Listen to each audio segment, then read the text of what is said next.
Lucas capítulo 7, no verso 7.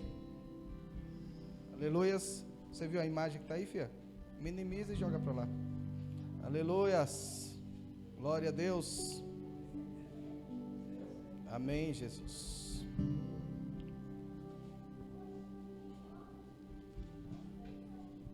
Sete. Glória a Deus. Conseguiu, Ellen? Amém, Jesus. Diz assim a palavra: por isso, nem me considerei digno de ir ao teu encontro, mas dize uma palavra e o meu servo será curado. Repita comigo: dize uma palavra e meu servo será curado.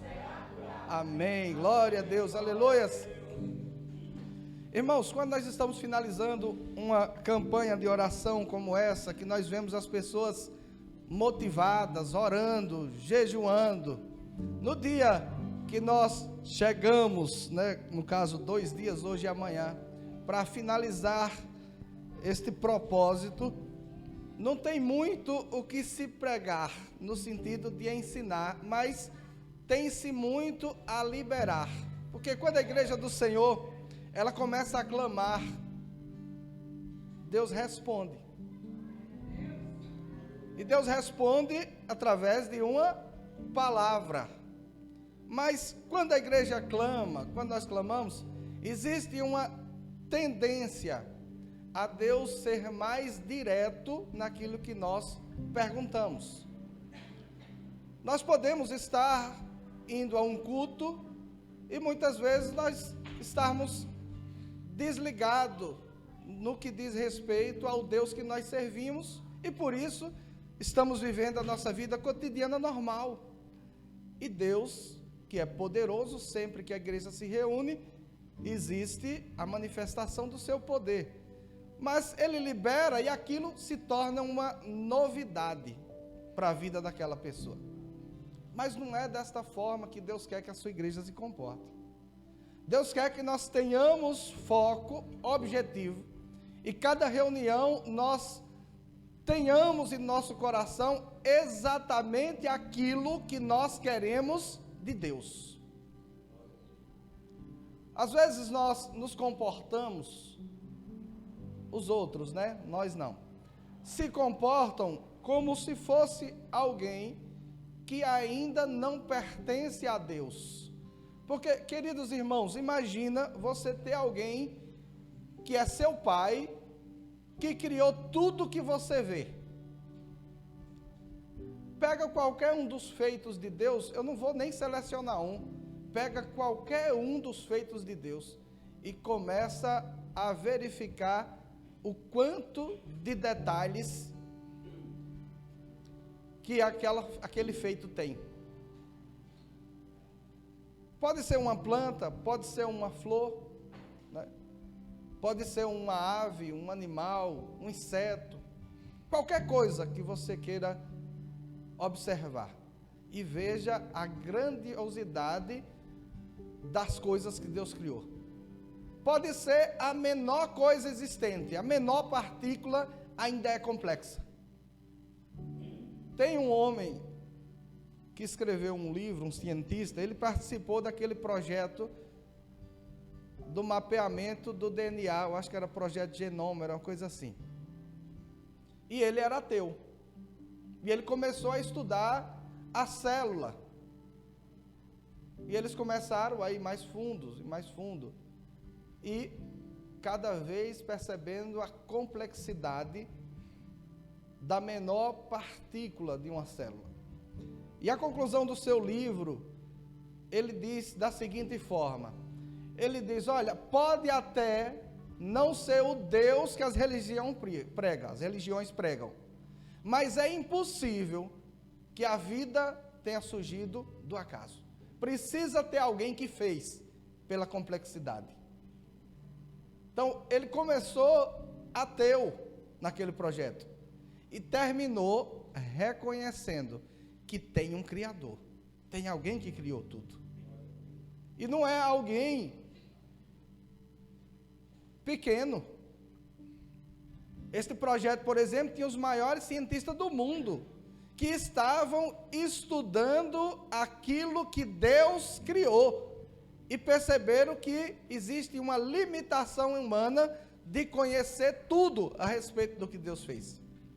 O que é que eu estou querendo dizer com isso? É que esse ser que fez todas essas coisas na maior complexidade que alguém possa encontrar, é o seu Pai, é o seu Deus. E mais, esse Deus que criou todas essas coisas complexas, ainda diz na sua palavra: tudo que você pedir em oração crendo, recebereis. Imagine alguém que estava com seu espírito pairando sobre uma terra sem forma e vazia, e que deseja no seu íntimo que a terra não seja mais sem forma e vazia. E esse ser diz que vai fazer uma terra, e libera palavras, e a terra é formada. Libera palavras, e todas essas coisas complexas foram criadas instantaneamente pela liberação da palavra. É esse ser que é o nosso Pai.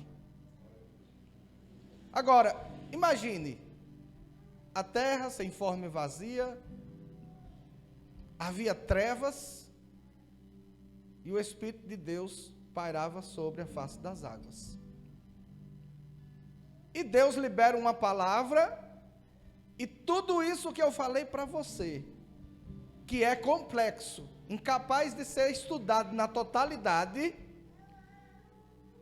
foi feito através dessa palavra que Ele liberou. O que é que está fazendo você crer que este Deus é incapaz de resolver o seu problema?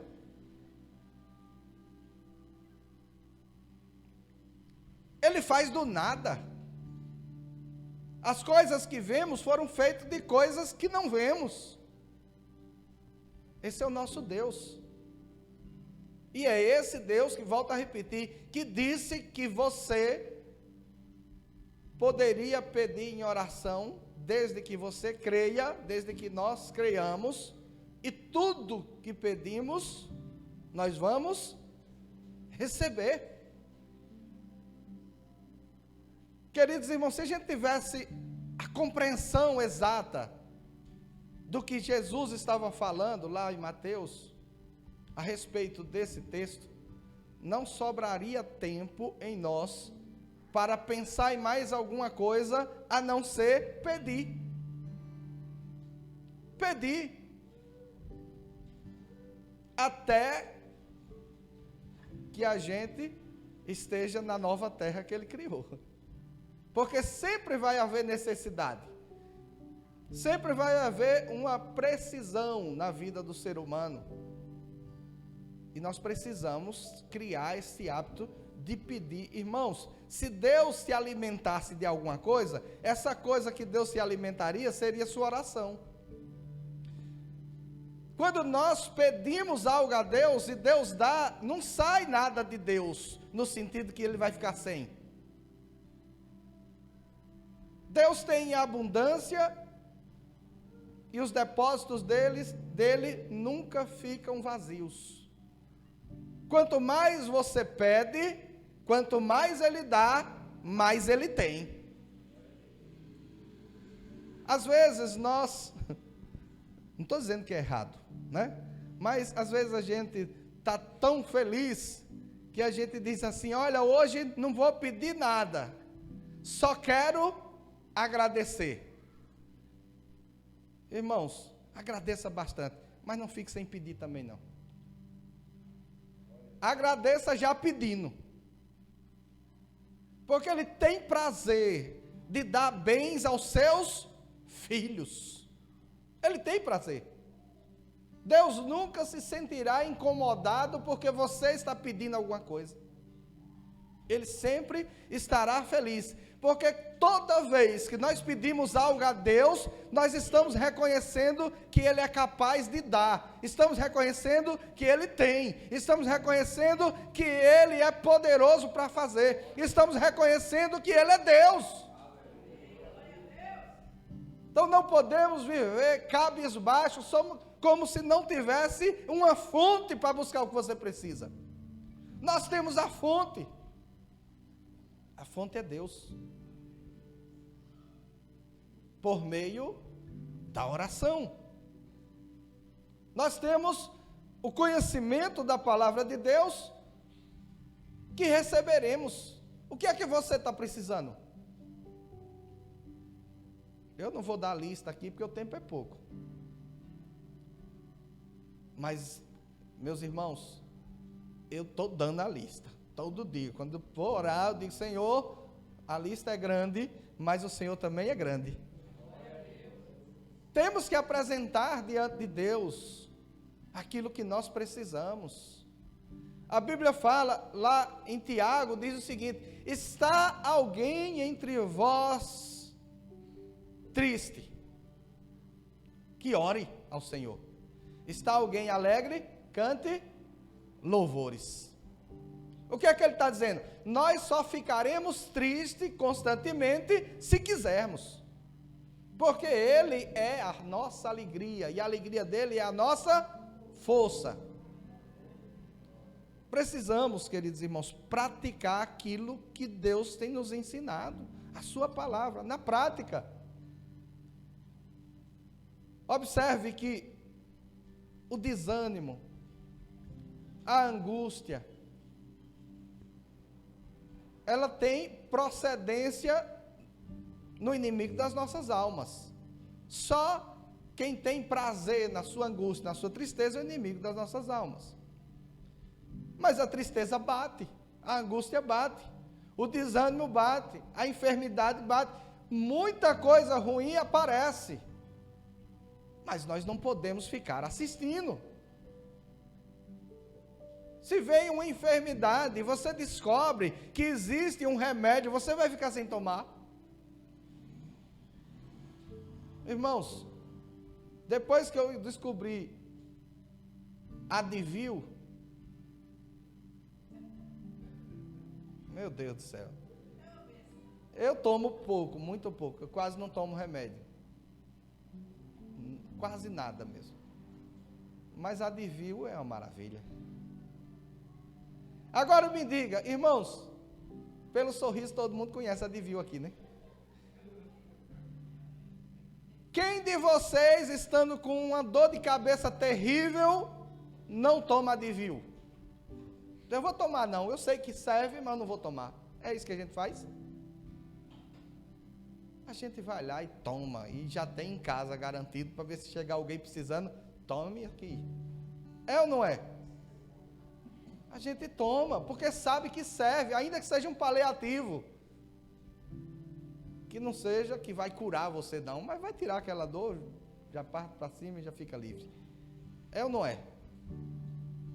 Irmãos, agora, quando o assunto são necessidades que um remédio que a gente conhece não pode curar, nós temos uma certeza, assim como a Advil, ele alivia a dor de cabeça, Deus não alivia a sua dor não, Deus cura.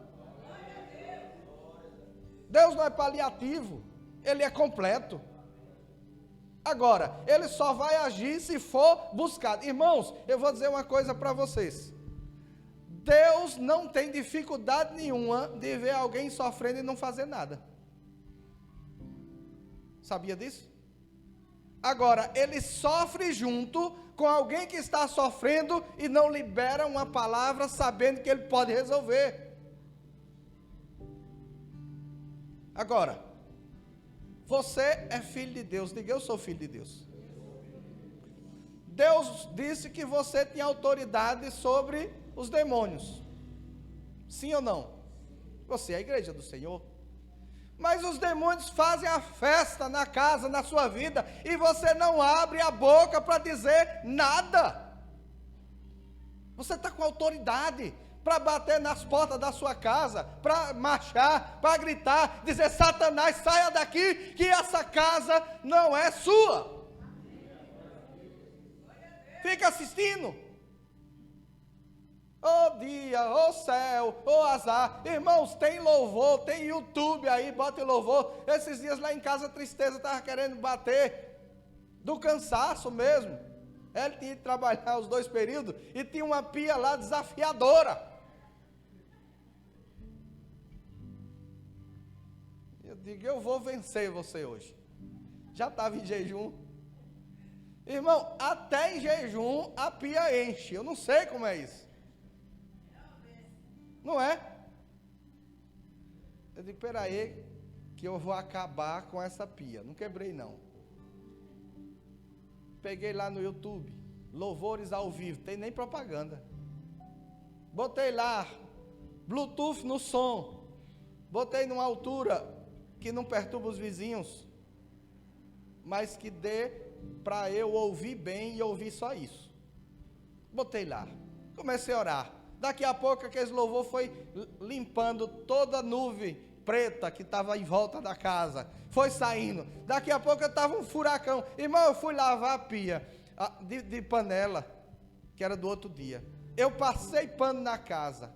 Eu lavei roupa. Eu deixei a minha casa um espetáculo. E terminei ainda com coragem. O pior engano que nós podemos ter é imaginar que o que nós estamos passando é cansaço físico. Irmãos, se você estiver bem espiritual, você pode até estar se arrastando, mas está bem. Porque a sua vida, ela é espiritual. Saiba, a sua vida física já passou. Nós nascemos do Espírito. Somos espirituais. Se o espiritual for mal, você estará péssimo. Mas se o espiritual estiver bem, nem mesmo, irmãos, eu passei aqui um vídeo um dia, um tio meu, quase 90 anos, descobriu que estava com um problema lá sério de saúde, estava no hospital, louvando a Deus, quase sem sair voz. Se a minha fé provada for. Nós somos filhos de Deus. Ainda que o físico esteja acabado, o espiritual é intocável. O homem espiritual é intocável. Nós nos abatemos com a enfermidade, sim. Nós nos abatemos, né, com as derrotas aparentes, sim. Mas não podemos nos entregar. A sua vida está nas suas palavras. A Bíblia fala que a vida e a morte está nas suas palavras. Libere elas de vida. O pastor Sank sempre fala isso. Ele disse: esses dias eu estava que a minha alma não queria sair do sofá. Então eu olhei para a minha alma e disse: alma, toma vergonha, se levanta desse sofá. Você não manda em mim. Tomei um banho, amado, levantei, arrastei minha alma até que ela se exercitou e ela começou a se alegrar. Irmãos, nós precisamos de atitudes. Nós temos uma enfermidade do século, chamada depressão. Sim ou não? Irmãos, nós temos também milhares de pessoas que venceram. Por que venceram? Porque tomaram atitude. Eu conheço uma pessoa bem próxima a mim, que descobriu que estava em um quadro depressivo. E ela mesma falou para ela: eu não vou ficar assim. Foi para um psiquiatra. O psiquiatra passou o remédio, ela disse: vou tomar exatamente como ele está dizendo. Creio em Deus e vou tratar. Hoje está vencido. Agora ela sabe, toda vez que parece que algo que está pré-começando, aquilo que ela enfrentou, ela sabe que tem solução, mas vai esperar ficar arrastado para tomar uma atitude? Irmãos, vá buscar atitude onde tiver. Tem na igreja pela fé, tem nas clínicas pela inteligência, pela sabedoria, mas não fique. Para você ter um exemplo, vou citar um exemplo aqui simples. Quem aqui já teve que fazer um canal no dente? Eu não vou levantar a mão não, mas também. Agora me diga, por que você teve que fazer um canal no dente? Diga assim, porque eu fui irresponsável. Porque, irmãos, para nós precisarmos fazer um canal, o nosso dente esteve enfermo muito tempo atrás. Mas no dia que era apenas uma limpeza, a gente não foi, não tem o tempo. Aí veio a carizinha. Ah não, daqui a pouco eu vou. Aí um dia a dor fica insuportável. Aí ou vai, ou parece que vai morrer. É ou não é? Aí vai. Quando vai o dentista diz, eu já ouvi isso. Disse, agora só canal, meu querido. Se tivesse tomado a atitude lá atrás, tinha feito canal? Não. Então, nós não podemos esperar que as coisas se agravem para tomar uma atitude. Não sei porque Deus está levando nessa linha. Mas, irmãos, psiquiatra não é médico de doido. Mas todo mundo que precisa e não procura, acaba endoidando. Nós temos hoje psiquiatra, psicólogo. Uma vez uma pessoa falou para mim, eu não vou ficar no antidepressivo. Eu digo, pois fique depressiva. Tome, precisa tomar, tome. Vai ter um período depois de desmame, vai dar certo, faça o que tem que fazer, mas não fique esperando não. Irmãos, não espere. Toma uma atitude. Eu conheço pessoas que começaram a sentir alguns sintomas de CA. Começou o sintoma, foi lá. É claro que quando começa um sintoma, já está bem lá na frente. Porque tem alguns que são bem silenciosos. Mas foi logo no comecinho. Chegou lá, fez o tratamento, venceu com facilidade. Só que o médico disse, se você demorasse mais um ano, eu nem mexia. Atitude, temos que ter atitude. Se sabemos uma forma... Esses dias eu estava pregando aqui, disse, irmãos, não espere resolver algo na sua vida através de um milagre, algo que uma atitude pode resolver. Tem gente que está provocando a necessidade do milagre. Irmãos, nós precisamos comer todo dia. Sim ou não? Se alguém decidir parar, vai ficar bem? Aí vai precisar de um milagre. Mas vai precisar de um milagre por quê? Porque parou de comer. Porque comer era uma ordenança divina. A primeira coisa que Deus mandou o ser humano fazer, diga, comer. Deus não deu a primeira ordem, não foi não coma. O primeiro não foi não coma. A primeira ordem, melhor dizendo. A primeira ordem de Deus a Adão foi, de tudo que tiver no jardim, você coma. E foi uma ordem. E depois ele deu a segunda. Somente da árvore do conhecimento do bem e do mal você não comerá. Nós precisamos viver e acreditar no milagre quando se precisa do milagre, sim. Mas nós também somos filhos de Deus, inteligentes, pessoas sábias, que sabem como resolver as coisas. Fala de mim agora. Está fora do peso? Caminha. Corre, pula, salta, sei lá, faz alguma coisa, muda a alimentação. Não, eu vou esperar ficar um obeso mórbido para fazer uma bariátrica. E depois que fizer a bariátrica, o médico vai dizer que você tem que parar de comer tudo aquilo que se você tivesse parado antes da bariátrica, tinha resolvido. Mas aí o psicológico já avançou, realmente agora precisa. Mas se tomar uma atitude, não precisa. Então nós precisamos entender que existem coisas que não precisa exatamente de um milagre. Existem coisas que precisa de uma atitude. Mas se já chegou numa situação de milagre por causa de uma negligência, Deus também opera.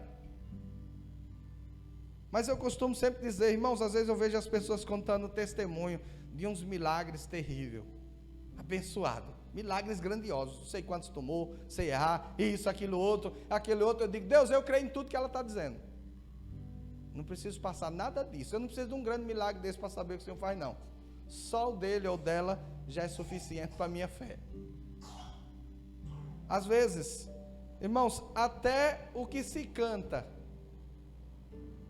a gente tem que observar, porque às vezes a gente libera coisas que não é que aquela música, aquele hino é errado, mas aquele hino é para uma ocasião específica. E às vezes você está em outra e canta aquela outra, você é atraído para ela. Não é verdade? Por exemplo, nós não temos nada que precisa de um milagre. Assim, tudo está aparentemente sob controle. Aí a gente canta, mestre, eu preciso de um milagre. Transforma a minha vida, meu estado. Faz tempo que eu não vejo a luz do dia, sepultar minha alegria. Só que aí você não está precisando do milagre, você está vendo a luz do dia, você não está sepultado, você está alegre. Para Deus fazer isso que você está cantando, Ele vai ter que permitir você adentrar aquela situação para Ele fazer o que você está desejando fazer. Esses dias eu estava cantando um louvor, irmão, não estou falando do louvor não, se você está precisando de um milagre, se você se sente como essa música está dizendo, não pare de cantar ela não, você vai sair, porque ela foi dada uma inspiração a alguém que estava nessa situação. Esses dias eu estava com uma música, sabe aquelas que entra assim e a gente fica? Falava assim, quando o azeite e a farinha faltar, Deus proverá. É mais ou menos isso, né? E eu comecei ali cantando, daqui a pouco eu digo, não, canto não. Não vai faltar farinha aqui. Para ele que recebeu a revelação, estava faltando. Aí Deus disse, olha, está faltando farinha, mas Deus vai prover. Maravilha. Mas eu não estou não. Não estou. Aí eu comecei a cantar, daqui a pouco eu dizendo, veja o que eu estou dizendo. Tem farinha à vontade em casa. Mas eu já estou dizendo que vai faltar. E dizendo de todo coração. Cheio de Deus. Eu digo, não. Se tiver o louvor na igreja, a gente canta, a gente louva, a gente adora, porque certamente se Deus colocou aquele louvor na mente do ministro de louvor, tem alguém que está naquela situação e a gente vai auxiliar aquela pessoa. Mas já vai dizendo na mente, se eu estou cantando é para alguém aqui, nem eu não, viu? Eu não estou precisando dessa farinha, porque o Senhor já mandou. E aí nós começamos a não adentrar em situações que nós não estamos vivendo, porque a melodia é bonita. E a gente se deixa levar. Essa é uma estratégia do diabo. Não com os hinos, viu? Deixa eu já deixar claro aqui. O que é, como que eu explico melhor? Você já viu alguém questionando a letra que ele está cantando no pátio do forró? Por que é que o diabo incentiva que tem que estar embriagado? Que tem que estar com outra motivação? Porque não é para prestar atenção no que está cantando. Porque ali está dançando, está embriagado, está feliz, mas a música está dizendo que que a mulher traiu. Outros está dizendo que, irmãos, imagine aqui o pastor pregando, chamasse alguém de uma palavra pejorativa, uma mulher aí de palavra pejorativa. Ela ia sair daqui feliz? Fui para a igreja, para o pastor me chamar, desculpe a palavra, mas eu vou dizer, de quenga.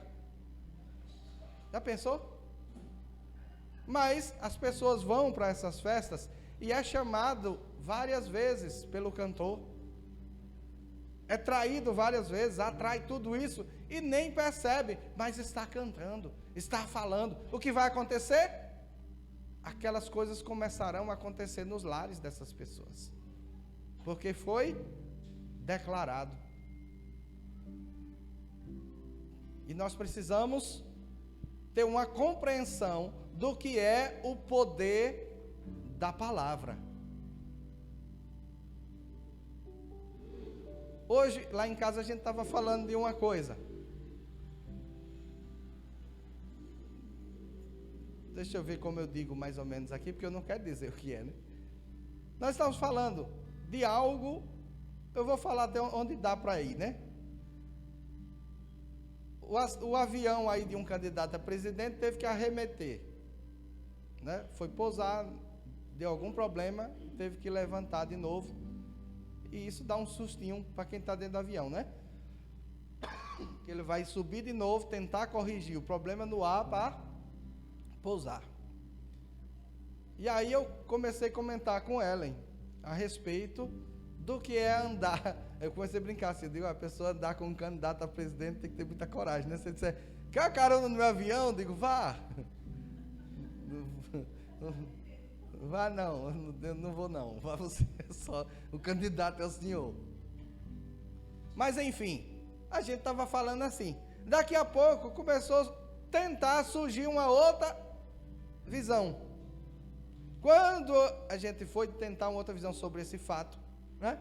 Às vezes, acusar alguém, porque seria natural, um candidato a presidente, um avião dá defeito, alguém já imaginar que o outro tem alguma coisa a ver, não é?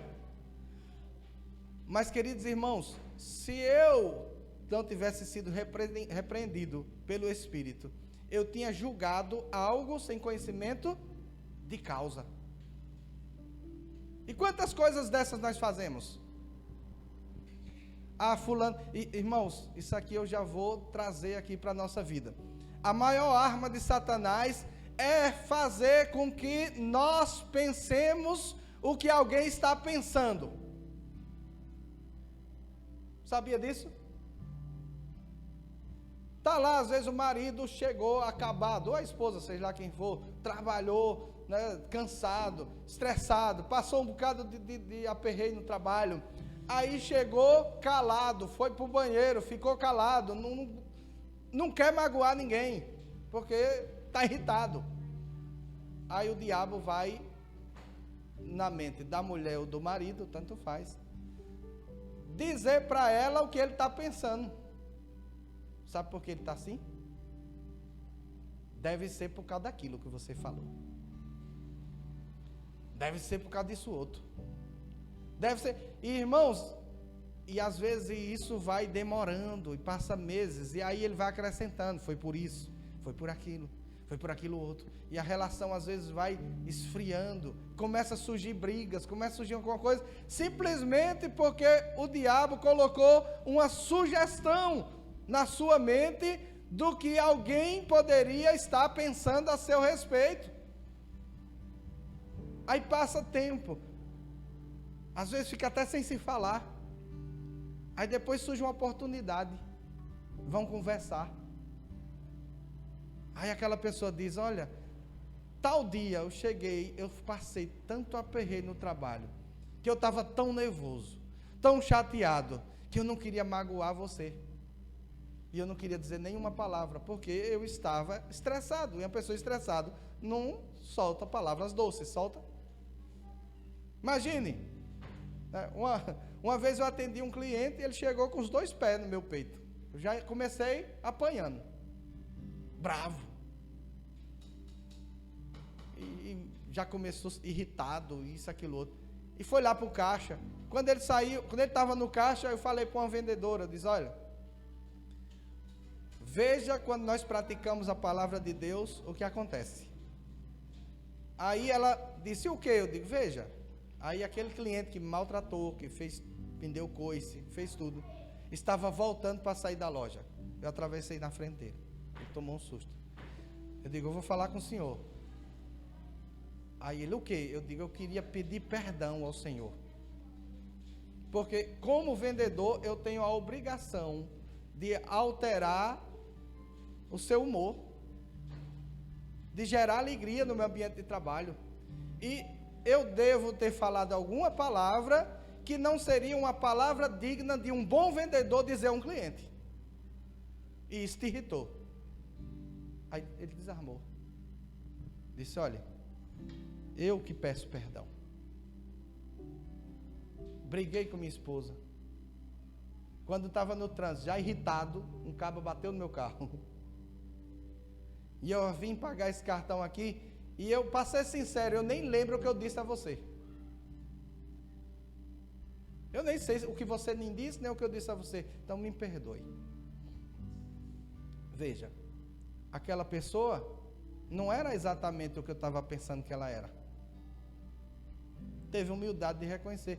Mas ela estava em um estado de espírito que se um boi atravessasse na frente dele, ele derrubava, nem que morresse. E a gente precisa ter esta habilidade de não permitir que o diabo coloque palavras na nossa mente. E ele sempre está tentando colocar.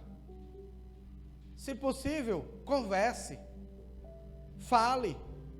Mas eu vou dizer, não comece falando, já gerando a briga, não. Às vezes a pessoa chega e diz, você está assim, é alguma coisa comigo? Pronto. Fale com a pessoa com a intenção de ajudá-la. Imagine, às vezes uma pessoa não está conseguindo vir à igreja por algum problema. Aí eu chego e ligo, não está vindo à igreja por quê? Já pensou? Foi alguma coisa que eu fiz? Não pode, irmão. A gente sabe que não foi. A gente sabe que não é. E a gente sabe, irmãos, que existe um mundo aí fora que é todo contrário a você. Eu estava ministrando aqui esses dias e estava falando. Se alguém imagina que vai sair daqui e ter um mundo disposto a te ajudar, está enganado.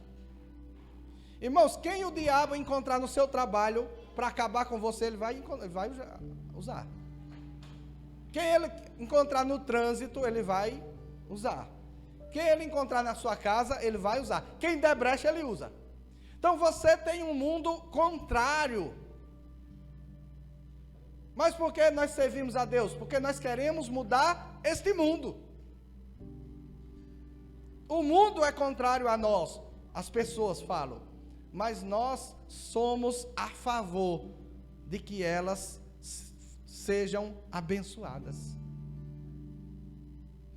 Nós saímos daqui sabendo que vamos enfrentar muitos inimigos. Falo espiritual, não são pessoas. E nós também sabemos que pessoas são vítimas desses inimigos. E por elas serem vítimas, nós queremos tirar elas das garras do diabo. Por que é que Deus levanta uma pessoa no seu trabalho para tentar acabar com você? Porque sabe que se você for amigo dele, ele vai ser salvo. Então o diabo ele tem que fazer um trabalho para que haja inimizade. Para que você não suporte olhar para a cara da pessoa. Para que quando aquela pessoa chegar perto de você, você queira sair correndo. Porque ele quer realmente que você saia correndo desse lugar. Porque ele sabe que você lá é um representante do reino de Deus, que vai transformar, que você é luz e que você vai mudar a história daquelas pessoas.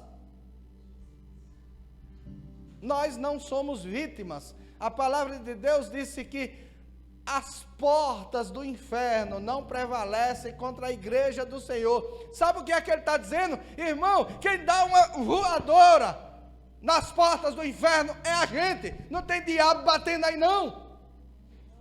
Nós não estamos um monte de crentinho, encolhidinho. Ai, será que o diabo vai derrubar? Ai, minha porta. Eita, se o diabo derruba, quase que eu derrubo. Eita, se o diabo derruba. Ai, será que o diabo vai pegar a gente? Ai, não sei o quê. Ai, não sei o quê. Irmão, diabo, sai da frente, que eu cheguei. O diabo está tremendo de medo, com a cabeça amassada que Jesus amassou. Tremendo de medo que você tome uma atitude. Porque basta você dizer com autoridade: Satanás, saia daqui. E ele vai. Porque Deus mandou a gente desfazer as obras do diabo. Quem está com marido aí? Quem está com mulher aí? Diga aí para ele: eu serei feliz com você até Jesus voltar. Amém. Não é até morrer não, porque morre aqui é acidente. Ninguém aqui está esperando morte. Tem alguém esperando? Não. Estou esperando Jesus. Mas as pessoas estão: ai, irmãos, eu abençoei fulano, e agora? E a retaliação? E o medo? E não sei o que, e agora? Irmãos, quando Israel, o povo hebreu, avançou, que derrubou Jericó no grito, as pessoas das outras cidades começaram a se apavorar, dizer: o que será de nós? Aqueles homens rodearam a cidade 13 vezes, os muros que ninguém nunca conseguiu derrubar caíram. O que será da gente agora? Irmãos, o que será do diabo nessa cidade se nós tomarmos uma atitude? Se coloque na postura de filho de Deus, de nascido do Espírito Santo, e comece a declarar, comece a avançar, comece a conquistar. Quando bateu o desânimo, a alma entristecer, diz: alma, não é você que manda em mim, eu não sou movido a sentimentos, eu sou movido por fé.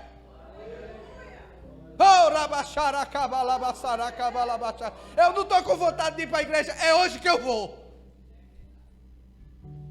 É hoje que eu vou.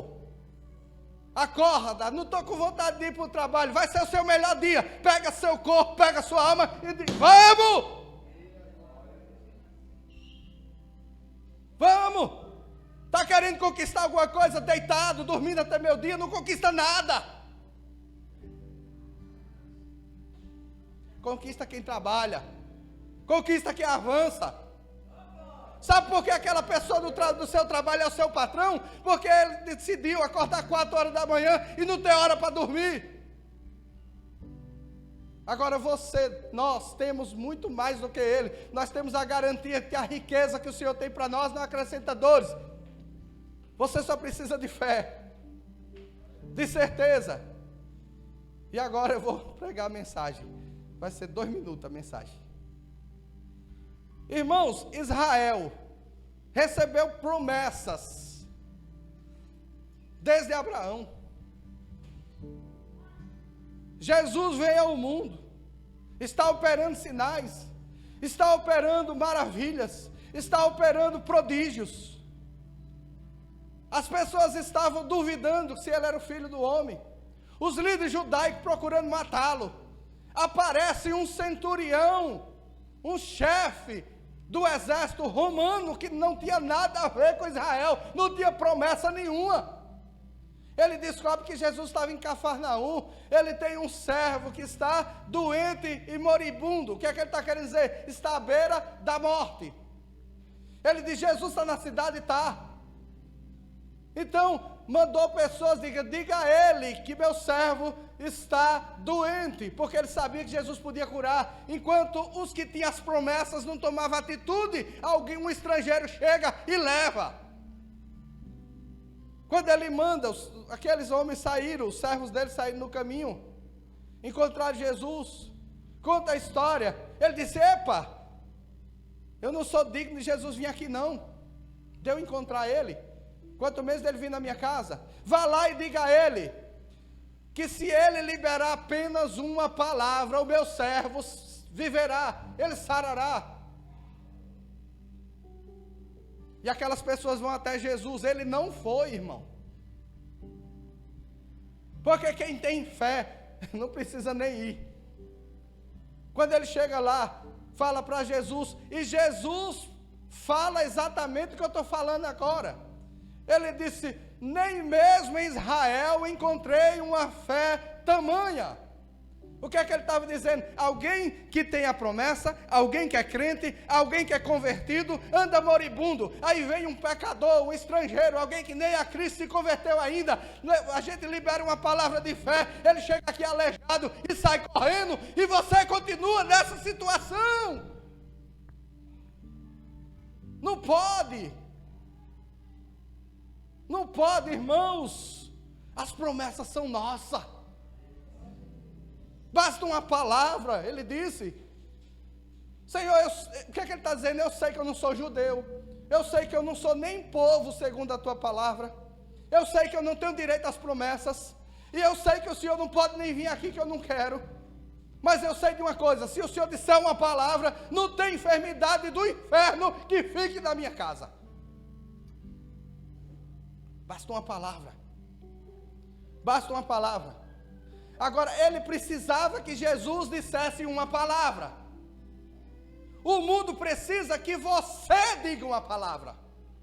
Porque quem tem Jesus dentro de você, é você, até redundou agora. Nós temos Jesus. Ele disse que enviaria um outro Consolador semelhante, igual a ele, e que esse Consolador estaria em nós, e nós é que recebemos a incumbência, irmãos. Deus deu uma incumbência para a igreja: cure os enfermos, repreenda os demônios, prega o evangelho. Ele entregou a mim, ele entregou a você. Ele não disse para você: Senhor, cure o enfermo, Senhor, repreenda o demônio, Senhor, prega o evangelho. É você. A enfermidade às vezes está zombando da nossa cara. A gente tem para abrir a boca. Eita, boca é fogo, né? Nem a boca a gente abre, fica assistindo. Dê uma atitude, toma uma atitude. Abra a sua boca. Libere uma palavra. Arrume as 3 brigas aí com gente pessimista. Ai, esses dias, porque olha, o mundo agora dá sim para pior. Digo, olha, se o mundo faltar água para todo mundo, eu serei o único distribuidor de água do mundo. Mas para mim não vai ficar pior. Porque o reino que eu aceitei é um reino que é paz, é um reino que é alegria, e é um reino que é gozo do Espírito Santo. Este é o reino de Deus. O reino de Deus não é tristeza, o reino de Deus não é pobreza, e o reino de Deus não é angústia. Sabe por que muitas vezes as pessoas estão angustiadas em casa, estão sofrendo em casa? Irmão, não estou falando aqui de pessoas que de fato estão passando por um problema psicossomático. Procure um médico. Se não está conseguindo fé para ser curado, ou se não precisa ser curado através da fé, o médico resolve. Procure, vá lá. Vai buscar lá. Eu tinha um cliente que ele andava com um Rivotril. Uma vez, tinha uma vendedora lá dizendo: oh meu Deus, hoje eu estou na tristeza tão assim. Ele tirou assim e disse: sua felicidade chegou.